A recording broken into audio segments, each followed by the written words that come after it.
Olá a todos, sejam muito bem-vindos para mais um capítulo da websérie Solo Produtivo. É uma série de vídeos criada e desenvolvida pela Viter. E nesse capítulo, pessoal, nós preparamos um tema de grande importância para a agricultura brasileira, que é a sustentabilidade no agronegócio.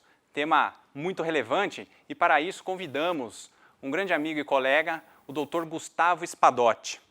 O Gustavo, ele é agrônomo, mestre e doutor em agricultura pela Unesp de Botucatu. Tem 74 artigos publicados, 6 capítulos de livro e atualmente é supervisor do grupo de gestão da Embrapa Territorial. Gustavo, é um grande prazer tê-lo conosco. Obrigado por ter aceito o convite. Estamos aí para discutir um tema de grande importância aí com os nossos colegas, amigos e clientes, que é a sustentabilidade no agronegócio. Poxa, Erivelto, muito obrigado aí pelo convite, pela apresentação. É um prazer estar aqui com vocês da Viter nesse aniversário de 1 ano. E ainda mais para falar num tema tão caro para a gente, que é a sustentabilidade dentro da produção agropecuária brasileira. Tá? Então é um prazer e eu espero estar à altura desse desafio e trazer novos resultados e dados para vocês, para compartilhar um pouquinho do que a gente tem trabalhado. Passo a bola para você enquanto eu abro aqui a apresentação. Enquanto o Gustavo está preparando o material, pessoal, esse tema que a gente está trazendo para vocês sobre sustentabilidade na agricultura e no agronegócio é de extrema importância. E o Gustavo ele tem muita informação, muitos dados, muitos números para apresentá-los. E espero que seja de grande valia e de grande importância para o enriquecimento do conhecimento de vocês. Gustavo, fique à vontade, a palavra é sua. Mais uma vez, muito obrigado.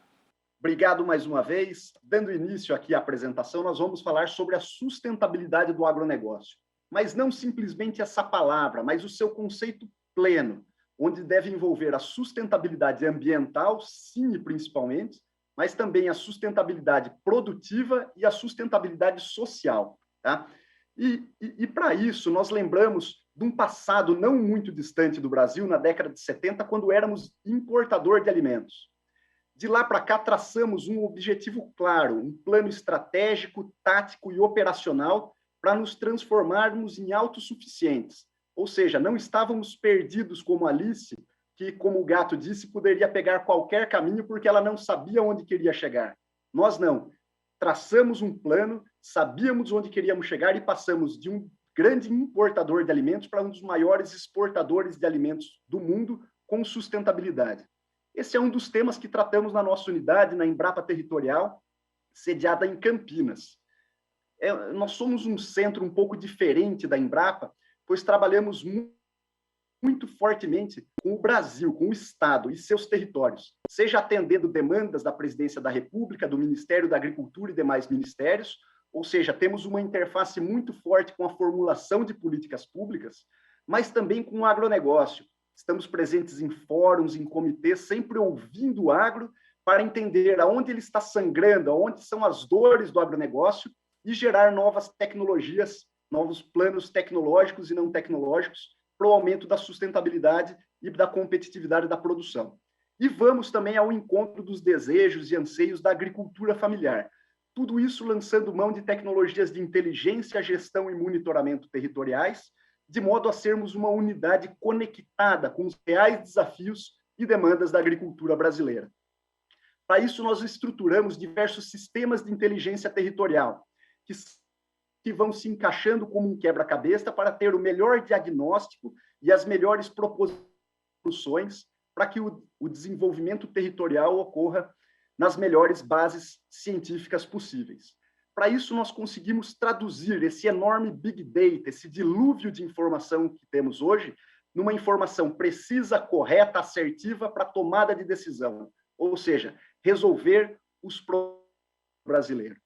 E para isso temos esse sistema, que é uma metodologia consagrada já sobre os quadros natural, agrário, agrícola, de infraestrutura e socioeconômico, trabalhando com múltiplos recortes territoriais e temporais, com diversas ferramentas de imagens por satélite, radares, drones, fotografias aéreas, tudo isso para compreender melhor o território e conceber ferramentas que sejam precisas para o diagnóstico e para a competitividade do nosso agro. E já realizamos isso em diversos territórios do Brasil, como alguns mostrados aqui. Aí você me pergunta, por que não está preenchido o Mato Grosso do Sul, Goiás, Santa Catarina, por exemplo?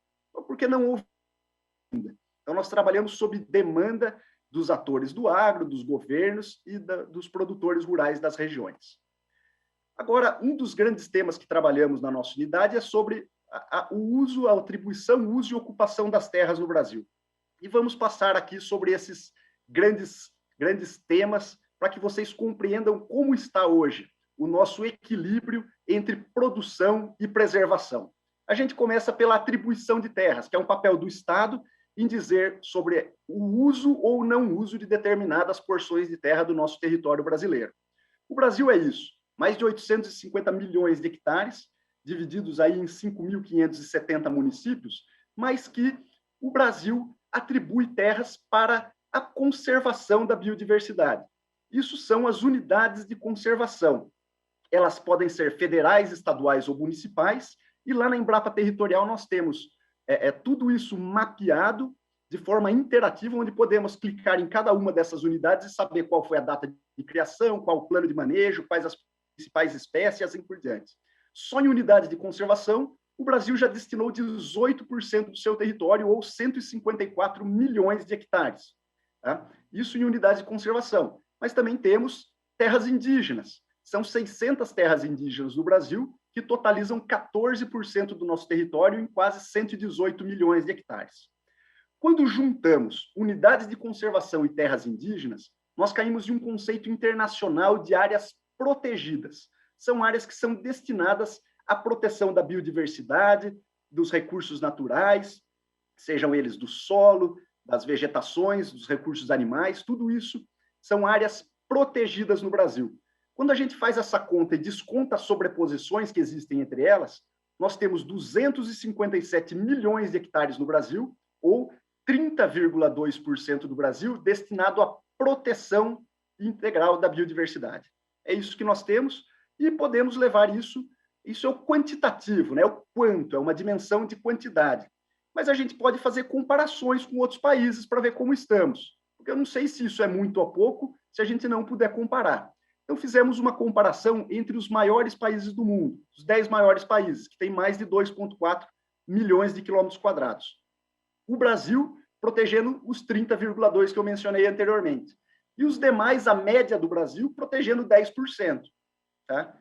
Agora, se é muito, é pouco, já dá para ter alguma noção de peso quanto a isso. Nós estamos fazendo 3 vezes mais que a média dos demais países. E somos atacados dizendo que não protegemos o nosso território. Complicado. Mas, mais uma vez, isso é quantitativo. E o qualitativo disso? Esse pode ser evidenciado nessa figura, onde a gente vê que o Brasil protege todos os seus biomas. Pantanal, Pampa, Mata Atlântica, Caatinga, bioma Amazônia, principalmente. E os demais países, geralmente, porções de terras que não são agricultáveis como os nossos biomas. Como o caso da Austrália, que protege grande parte do Outback, o meio da Austrália. A China, que protege boa parte do seu deserto também. A Argélia protege lá a porção do deserto do Saara. E os Estados Unidos, que protege lá o norte do Alasca. A Rússia também protege boa porção da Sibéria. E o Brasil, todos os seus biomas. Então, também tem uma qualidade da proteção desse ambiente que o Brasil tem tomado para si também. Quando a gente soma todas essas áreas protegidas no Brasil, elas em território equivalem à superfície de 15 países da União Europeia. Esse é o total das áreas protegidas por lei, por decretos no Brasil. Eu acho que é bastante, eu não sei vocês. E isso é auditado por mecanismos internacionais e é reconhecido pelo mundo, como é o relatório do Protect Planet Report, da UCN, da UNEP, que diz que o Brasil tem a maior rede de conexão de áreas protegidas do mundo. Então, é um reconhecimento do Brasil. Mas isso é auditado internacionalmente. No Brasil, nós temos também o conceito de ocupação das terras, é como as nossas terras são ocupadas. E ganhamos um salto em qualidade de informação de dados a partir do Cadastro Ambiental Rural. É um dos dispositivos do Código Florestal que instituiu que toda propriedade rural do Brasil precisa fazer a delimitação da sua propriedade, além de indicar as categorias de áreas preservadas dentro dos seus imóveis. Tudo isso foi feito sob imagem de satélite, ou seja, com um plano de fundo muito detalhado por trás. Tá? Então, cada um dos produtores rurais fizeram a indicação da sua propriedade e até 18 categorias de preservação ambiental lá dentro. Aqui a gente dá um exemplo de uma propriedade rural perto do município de Bebedouro, aqui em São Paulo, por exemplo. É a maior propriedade rural desse município, e vamos dando um zoom. Esse é o zoom máximo, e a gente vai dando um zoom out para ver o tamanho do Big Data que a Embrapa Territorial trabalha para gerar informações assertivas sobre a preservação ambiental no Brasil.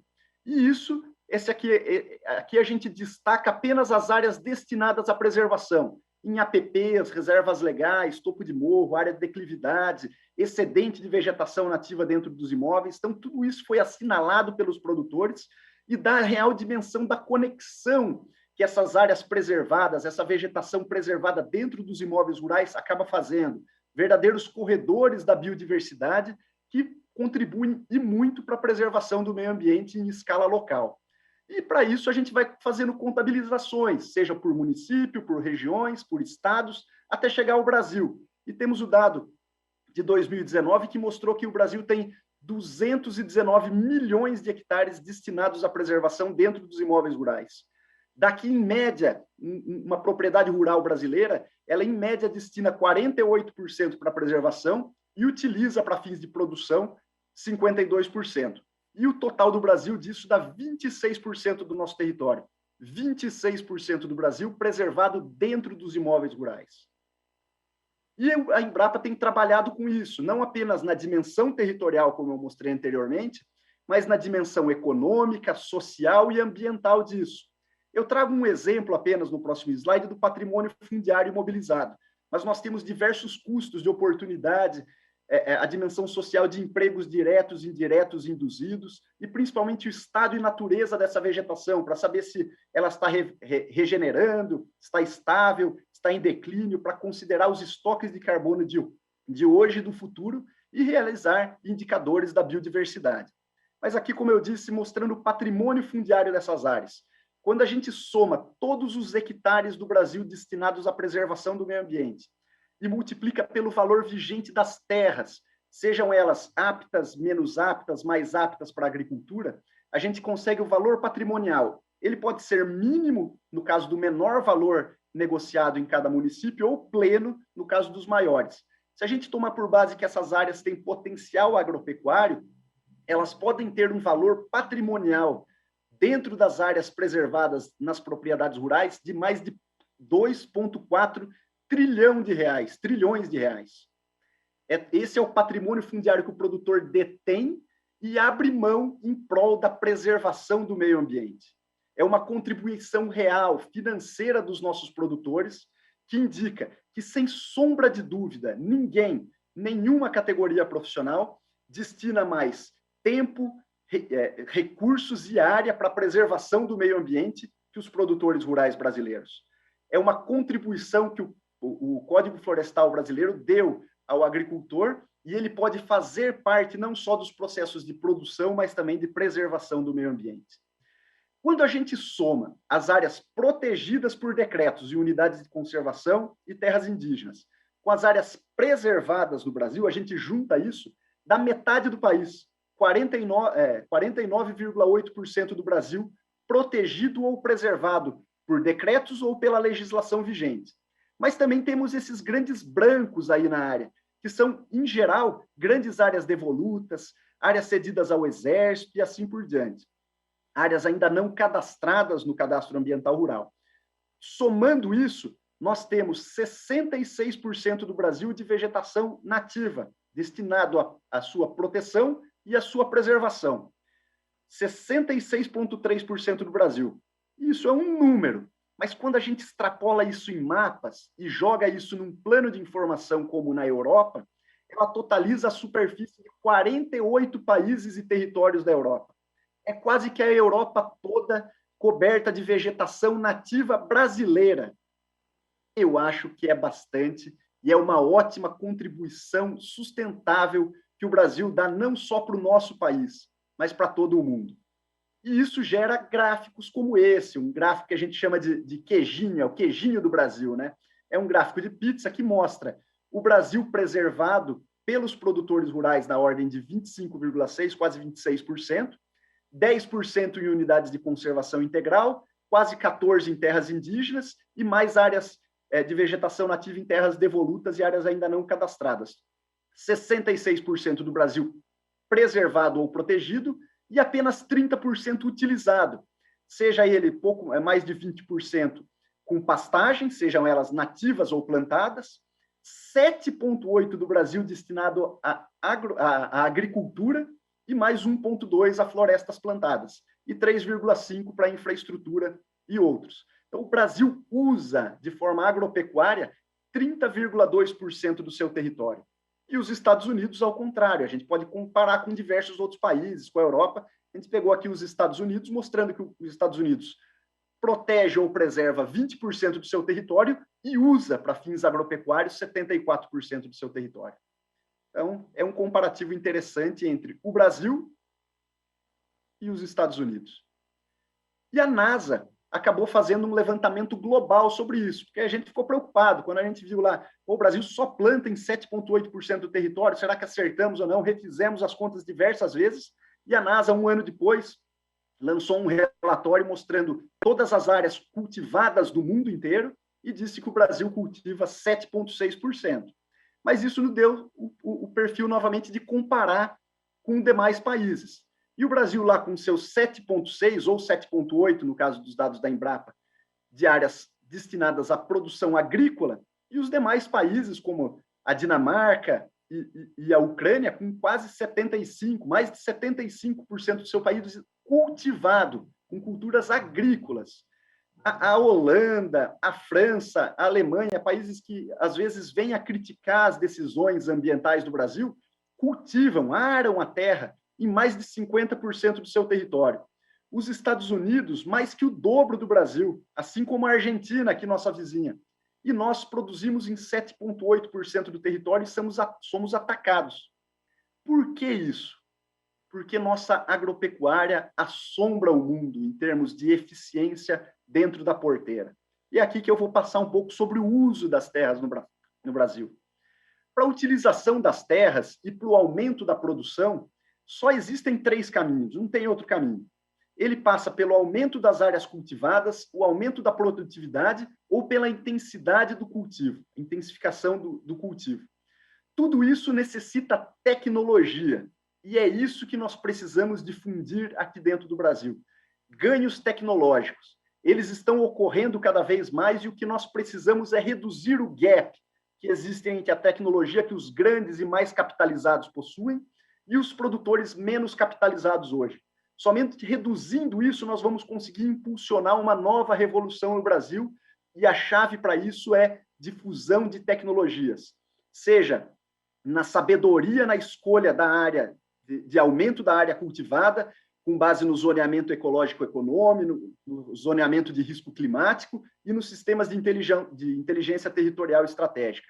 No aumento da produtividade, utilizar as boas práticas nos usos de fertilizantes, construção de um perfil do solo adequado por meio de correção da acidez do solo em subsuperfície e também a maior intensidade de cultivo, seja no sistema safra-safrinha já tão difundido, mas também no ILPF, na integração lavoura-pecuária-floresta, na adubação verde, na rotação de culturas.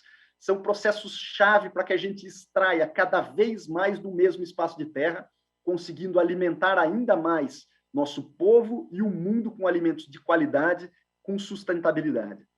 E isso a gente tem passado por um processo de transformação, e esse processo é capitaneado principalmente pela revolução que tem ocorrido no setor pecuário brasileiro, onde cada vez mais tem se investido em seus pastos, transformando ele não só num pasto deixado lá, mas em uma lavoura, cultivado com boas práticas e, em especial, com o manejo do solo, corrigido, adubado, para que a gente consiga ter todo o seu potencial produtivo para alimentação animal. Esse é um gráfico que era mostrado muito no mundo inteiro, mas ele deixou de ser mostrado a partir de 2004, porque mostrava uma correlação entre aumento da produção de gado na Amazônia, aumento da produção de soja na Amazônia e aumento do desmatamento. Mas isso deixou de ser mostrado por quê? o Brasil começou a intensificar o uso das pastagens amazônicas, que fez com que despencasse esses níveis de desmatamento e a produção de gado e a produção de soja continuasse a subir. Então, isso deixou de ser interessante ser mostrado porque acabou evidenciando cada vez mais o investimento em sustentabilidade da produção também no bioma Amazônia. E o Brasil tem um caso de sucesso incrível, onde cada ano que passa nós temos menos pasto e cada ano que passa nós temos um rebanho maior.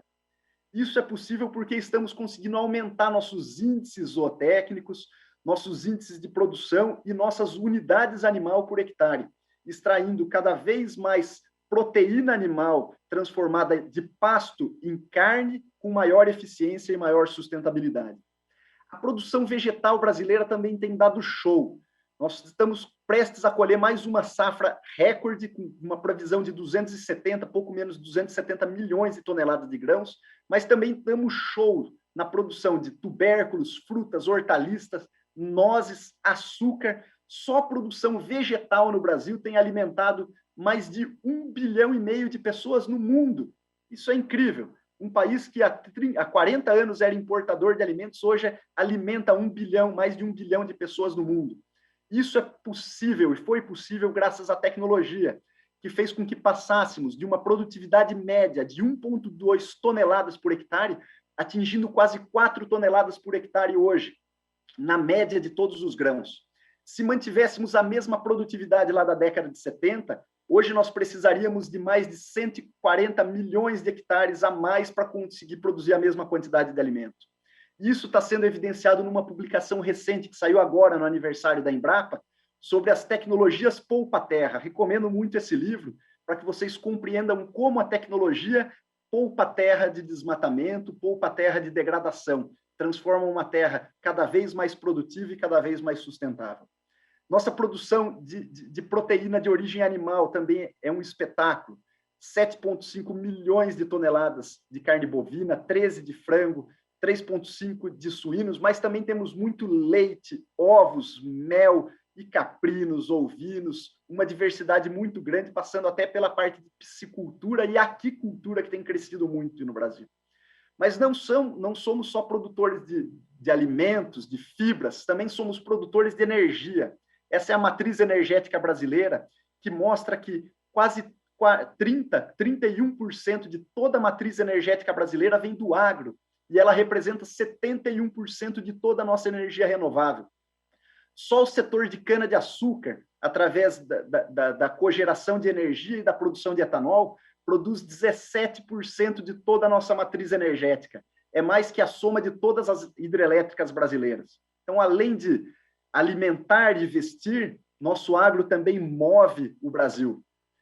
E, mais uma vez, saliento esses estudos que fazemos com base em inteligência territorial. Eu vou passar alguns exemplos dos nossos estudos para que vocês tenham uma compreensão de como podemos ter uma interface cada vez maior com a sociedade e com o agro como um todo.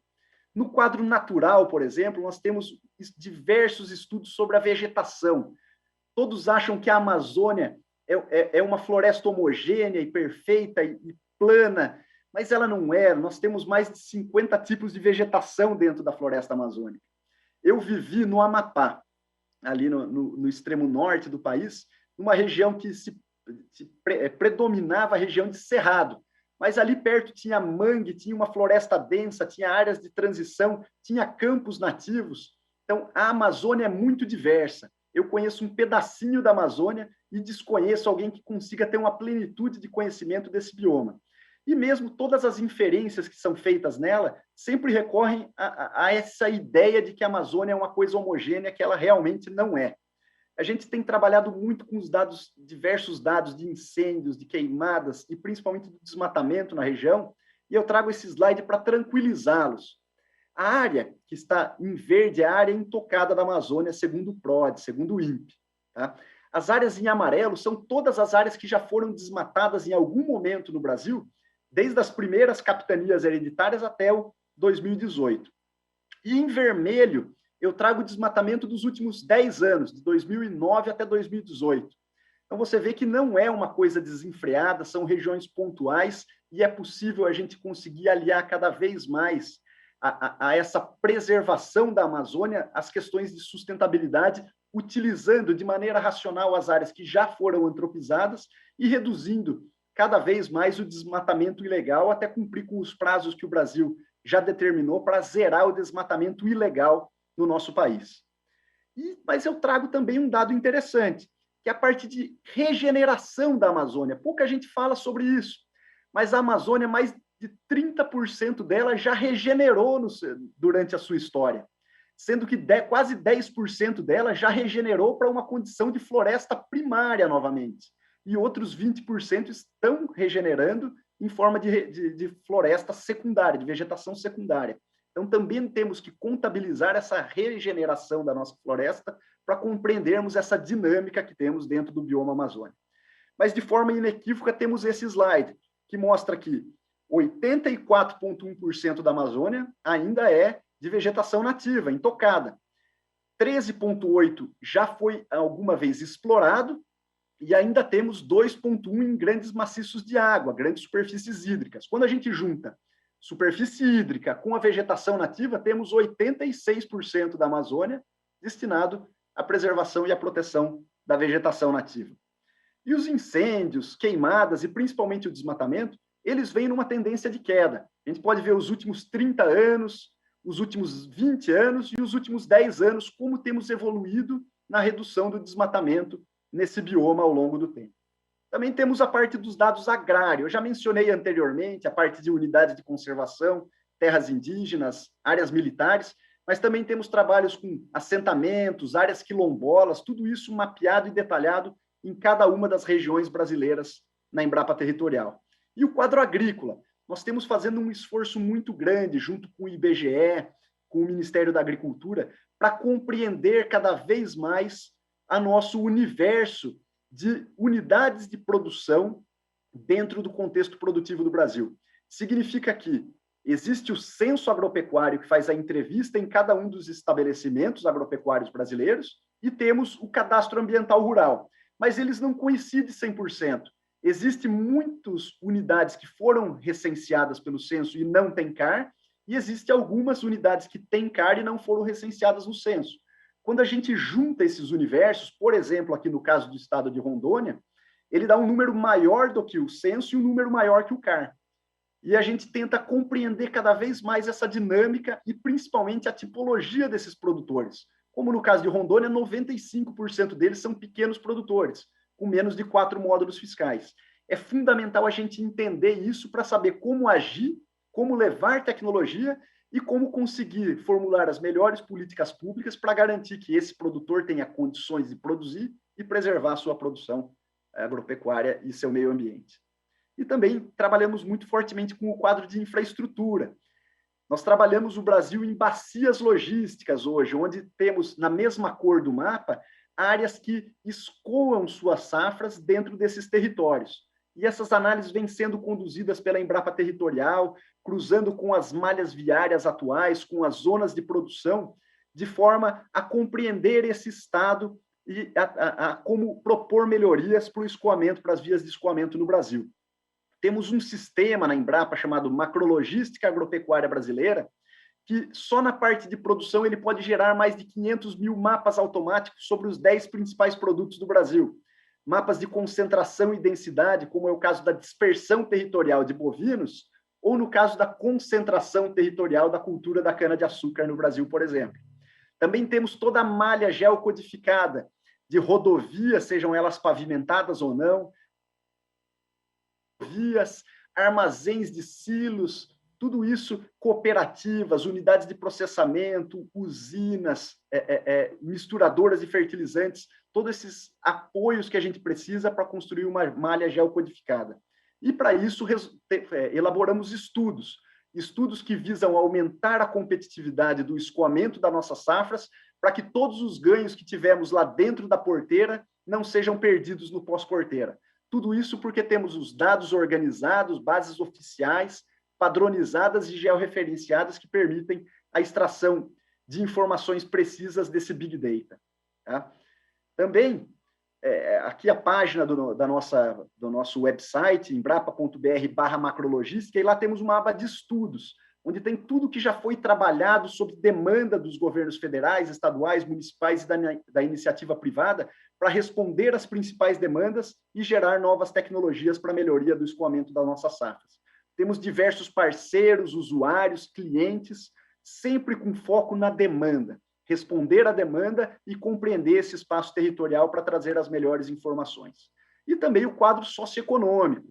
A gente não pode deixar de pensar em políticas sociais, indicadores nacionais, e para isso temos diversos sistemas, como o Geossocial, Inclusão Produtiva no seu município, que detalha quais são os programas de transferência de renda e de apoio à produção agropecuária dentro de cada um dos municípios brasileiros, tá?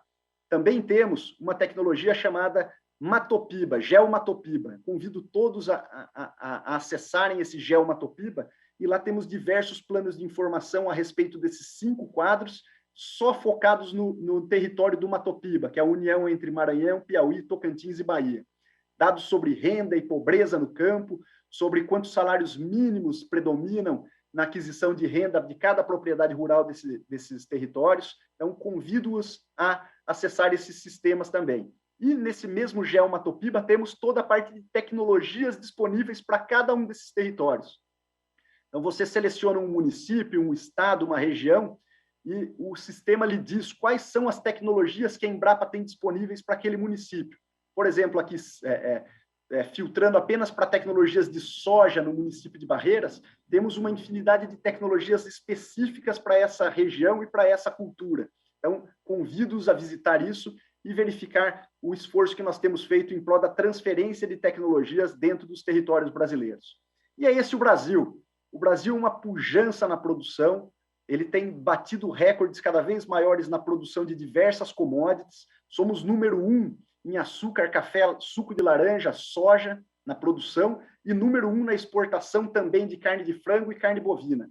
Além disso, detemos um grande market share, ou seja, uma participação no mercado exportador muito grande, o que fez o Brasil não padecer durante a nossa pandemia. Todos os setores da economia padeceram, foram de mal a pior, estamos conseguindo recuperar agora, mas quem sustentou o Brasil no ano passado foi o setor que não parou, virou slogan, virou tudo, o agro não para, e nós não paramos. Crescemos no último ano e seguiremos firme nesse ano para contribuir com o Brasil, contribuir com o povo e contribuir principalmente com a segurança alimentar daqui do nosso país e com a segurança alimentar do mundo afora. Quando a gente fala em segurança alimentar do mundo, nós falamos principalmente em evitar guerras. Hoje o agro é paz, como diz o Roberto Rodrigues, e nós temos um Nobel da Paz a ser escolhido esse ano e temos um brasileiro concorrendo, Dr. Alisson Paulinelli, que fez parte daquela estratégia, aquele plano estratégico, tático e operacional para transformar o Brasil na potência que nós somos hoje. Então, vamos torcer muito para o Alisson Paulinelli vencer esse prêmio e trazer mais esse reconhecimento para o agro brasileiro que vive nessa batalha, uma batalha de comunicação hoje. Essa batalha, ela tem 2 lados. De um lado, o agro produzindo e preservando, e de um outro lado, ataques maciços à nossa produção agropecuária, sejam eles internos de brasileiros ou externos vindo de fora. Para a gente ganhar essa batalha, nós precisamos de 3 coisas: perícias, armas e munição. Já que é uma guerra, precisamos ter nossa perícia, nossas armas e nossa munição. A perícia são as boas práticas que eu mencionei aqui. Nós temos um longo histórico de boas práticas, de tecnologia focadas no bioma tropical e na produção sustentável. As armas são a visão das nossas entidades de classe, das empresas do agro que direcionam os esforços para as nossas cadeias e podem nos nortear nessa batalha. E a munição, vocês podem contar que a Embrapa Territorial sempre estará junto no fornecimento de dados para evocar a verdade e a sustentabilidade da produção agropecuária brasileira, mostrando que aqui no nosso país, no nosso Brasil, no nosso interior, no nosso sertão, produzir e preservar andam de mãos dadas.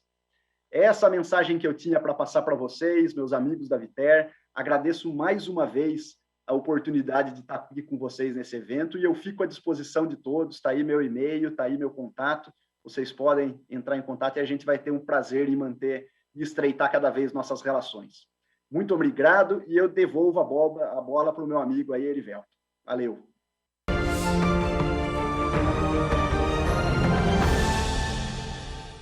Gustavo, muito obrigado.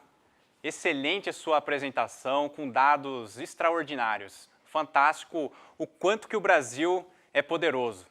E eu gostaria de casar esse assunto, Gustavo, que é o tema da nossa websérie, Sustentabilidade no Agronegócio, chamar um vídeo, que é um case de sucesso que fizemos no desenvolvimento de recuperação de pastagens com um dos nossos produtos, que é o Optimix. Por favor, solta o vídeo. O dia começa e, com ele, nós da Viter temos o compromisso de estarmos próximos ao agricultor.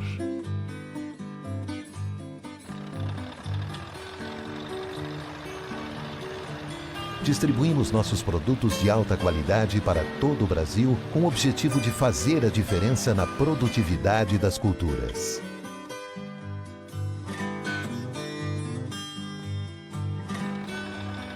Percorremos grandes distâncias.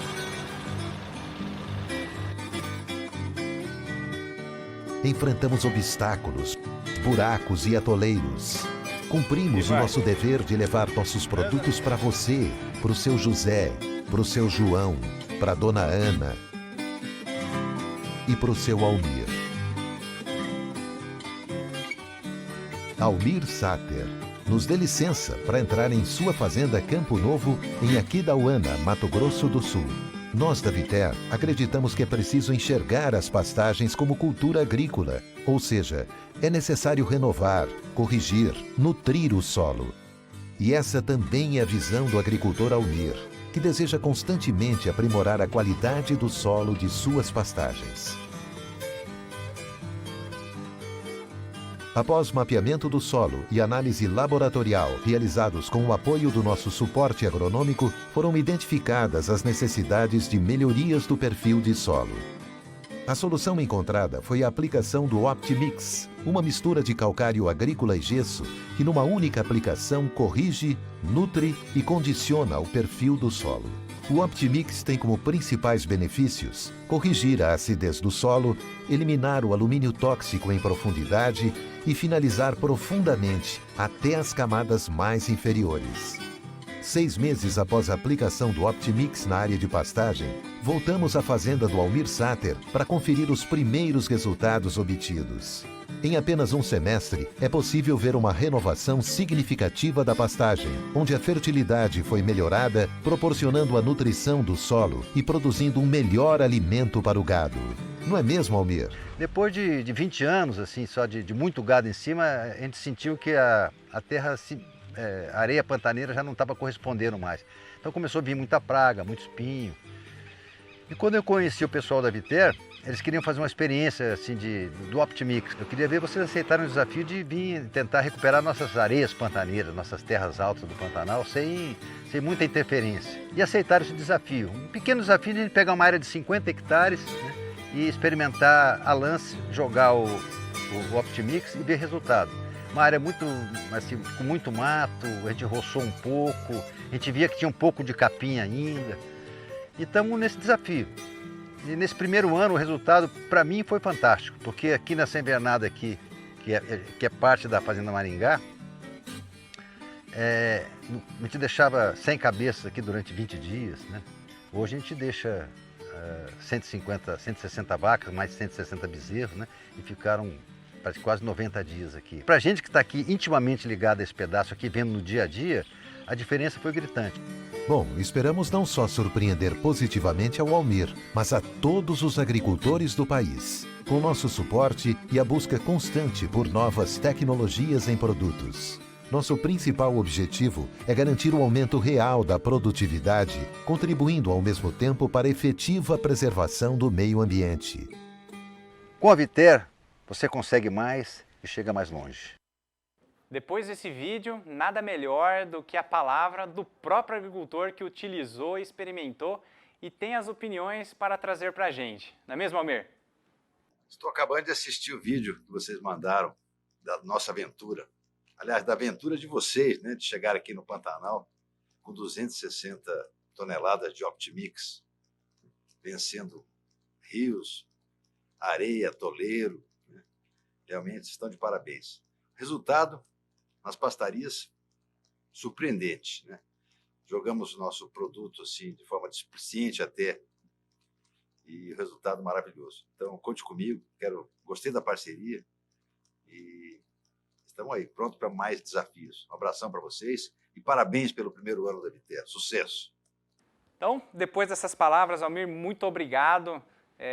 Tudo que você trouxe para nós é importante e nos traz muito valor. Gustavo, sua excelente apresentação, eu trouxe algumas perguntas aqui para nós discutirmos. Você disse que, até anotei, que os caminhos, né, para o aumento da produção passam por tecnologias. E, assim, na sua opinião, o que você acredita que fará uma diferença no curto, no médio e no longo prazo? Nós estamos vivendo um momento de transformação no agro, né? Onde não é mais o peixe grande que come o peixe pequeno, e sim o peixe rápido que come o peixe mais lento, né? Então, dentro dessas mudanças, nós temos aí uma transformação dentro das nanotecnologias, das biotecnologias, das geotecnologias e também da ciência de dados. Mas nós não podemos esquecer do beabá. O beabá é ter um sistema de produção eficiente. E o primeiro passo para isso é ter a correção da fertilidade do solo, principalmente dos níveis de acidez do solo. Porque de nada adianta a gente trabalhar com fertilizantes de ponta, a fixação biológica de nitrogênio bem feita, se você não tem um pH adequado para o desenvolvimento de todas as culturas que estão presentes no conjunto do seu sistema de produção. Então, acho que isso, no curto prazo, é fundamental, que vai permitir que a gente tenha um sistema plantio direto mais sadio, um sistema de integração lavoura-pecuária cada vez mais efetivo e também trabalhar com os níveis de nutrientes ótimos dentro da faixa de pH adequado.